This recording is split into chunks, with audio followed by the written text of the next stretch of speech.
Come spend my first day in Paris with me. I took the train from London to Paris, and honestly, getting there in just 2 hours felt unreal. After checking into my hotel, I was greeted with the most stereotypical Persian view from my room, and I couldn't stop staring at this. As soon as I dropped my bags off, I headed out for my first walking tour of the city.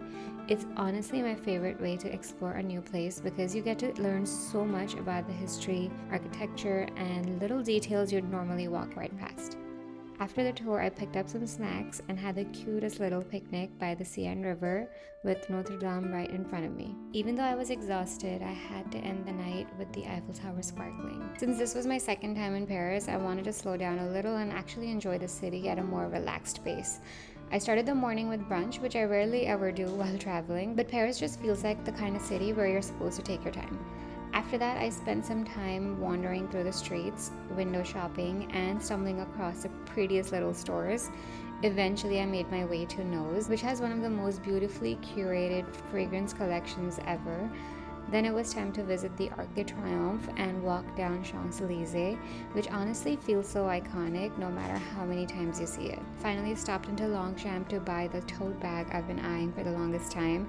Choosing the color and size took way longer than expected, but the second I found the right one, I unboxed it right there in the store, transferred all my stuff into it, and walked out feeling so accomplished. Right next door was Lottery, and I swear this Paris location is somehow even prettier in real life.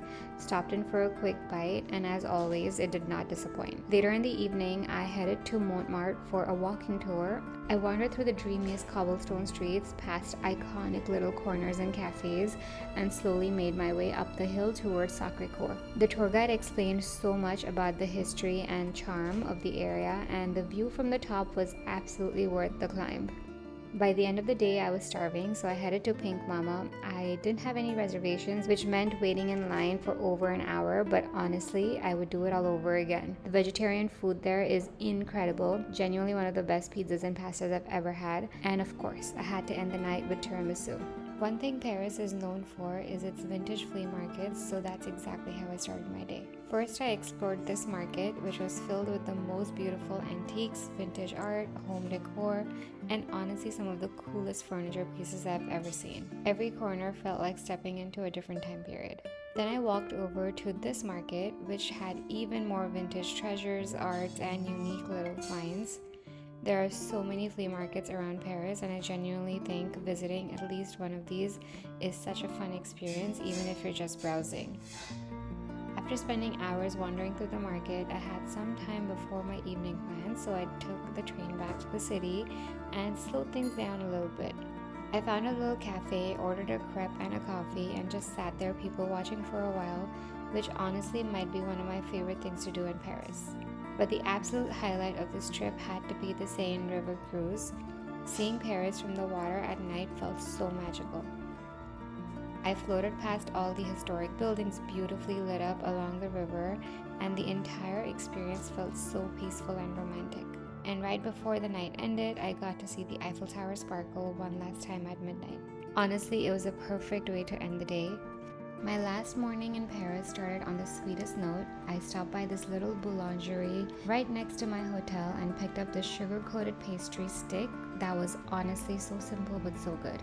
Then I headed to Umami Matcha, which I'd heard was one of the top-rated matcha spots in Paris. Was it the best matcha I've ever had? Probably not, but it was still really good. With my matcha in one hand and pastry in another, I wandered through Passage des Panoramas. It's a charming covered passage filled with little restaurants, cafes, and shops. It's one of those places that make you slow down and appreciate how beautiful Paris feels in the everyday moments. After that, it was time for my final walking tour of the trip. I explored some of Paris's most iconic landmarks, including the Louvre and the Notre Dame, while the guide shared stories and history about the city that I would have never known otherwise. I genuinely think walking tours are one of the best ways to experience a new city, and honestly, some of the best food recommendations I got from Paris came from these tour guides.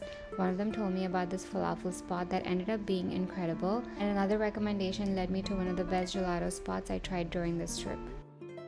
To end my final night in Paris, I headed to a rooftop with the most beautiful view overlooking the city, with the Eiffel Tower sparkling in the distance.